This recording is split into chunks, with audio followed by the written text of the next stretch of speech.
of inflation reached between 200 and 300%.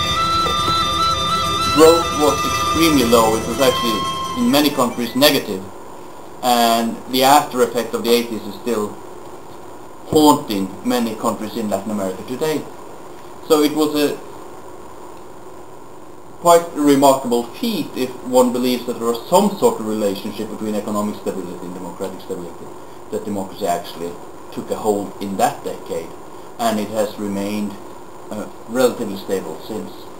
Now if we look at the 2000 today, growth has been increased, has been stable and increasing, and inflation is basically not a problem any longer in Latin America. So conditions today are, quite better, a lot better than they were 20 years ago. So democracy becomes stable under the worst circumstances. In most countries there's a positive change of support for democracy. This is from Latinobarometro last report, 2009 report. In how many countries? 4, 5, 10 countries, the change in support for democracy from 95 to 2009 is positive.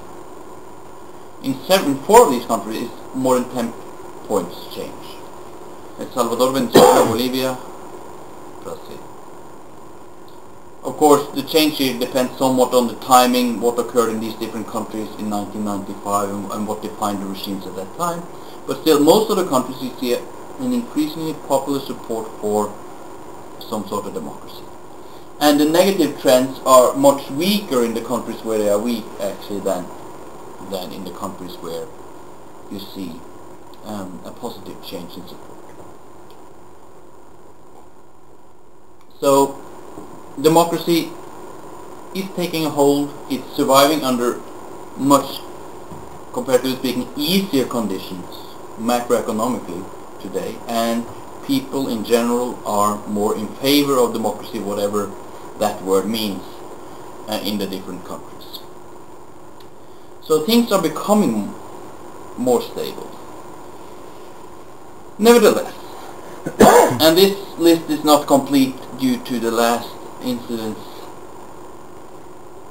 there is an increasing trend of government instability within a region that now lives with democratic stability, at least at one level.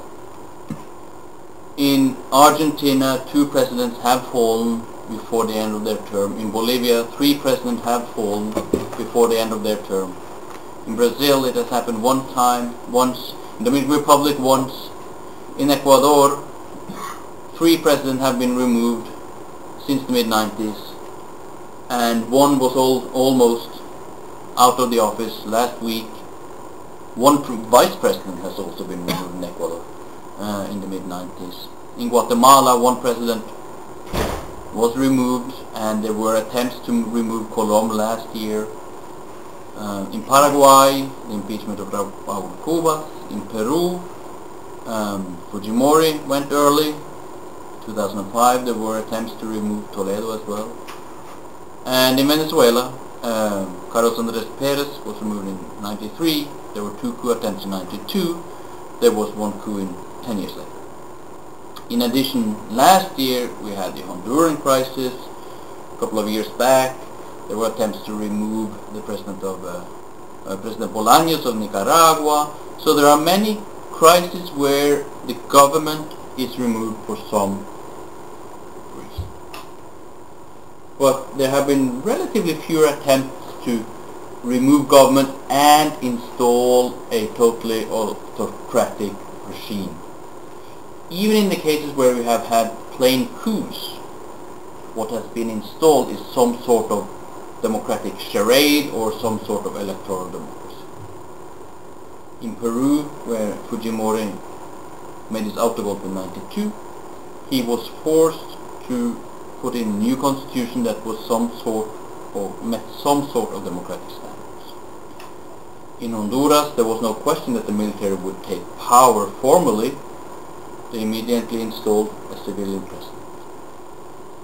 So even the coups that are coups, civilian rule continues.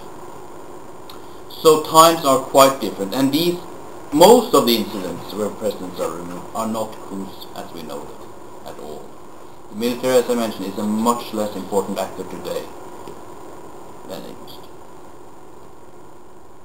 Now, one theory has been that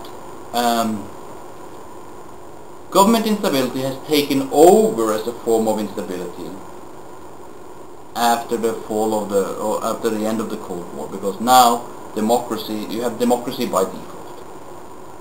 You cannot threaten the regime. Democracy needs to exist. It's the international zeitgeist. You cannot install or be serious and install a military regime. That's just a non-starter. It's not possible. This graph looks at the probability of a removal of government, or removal of democracy, and removal of president.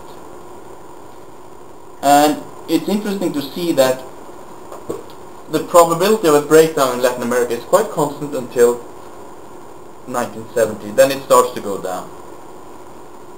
But from the mid-1980s increases the probability of a government removal, a presidential interruptions.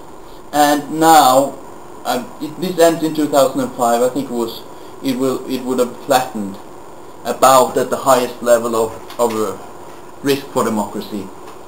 So this graph could support the notion that, well, it's the same things that goes on as 20 or 30 years earlier, but we have new times and authoritarian regimes are non-starters. No, this is just normal for Latin America. The risks are the same. So the risk for a presidential interruption today is just the same as the risk for a democratic breakdown was in the Cold War period until 1980s. You just have a small dip in probability in the mid-1980s where these cross. So some people have argued, this is just new times, new forms of crisis.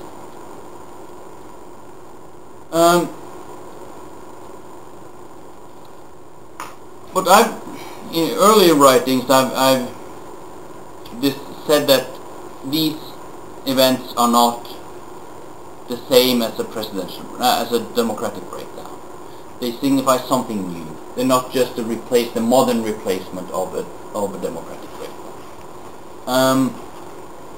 Now, the most important thing is, of course, democracy does not. These are hugely important issues. Democracy survives. So the day after, one can actually discuss or continue to be discussing how democracy should work and how our regime should work and so on. But still might be a sign of crisis. Because presidential regimes, after all, and this goes into the whole debate on the merits of the institutional structures in Latin America, they should provide for one good, and that's government stability. When a president is elected, the president stays until the next election. That's the idea. So early removals are a sign of crisis. And therefore, presidentialism may still be the problem, some institutionalists argue. No. You just get this new dependent variable, but you have the same independent variables, the regimes, the minority governments, and so on and so forth. Still a problem, presidentialism, but now we can't have a full authoritarian regime. The military has withdrawn because they did not know how to run a country, so they learned from their previous problems, so they've withdrawn, but now you see the same instability. But now let's see.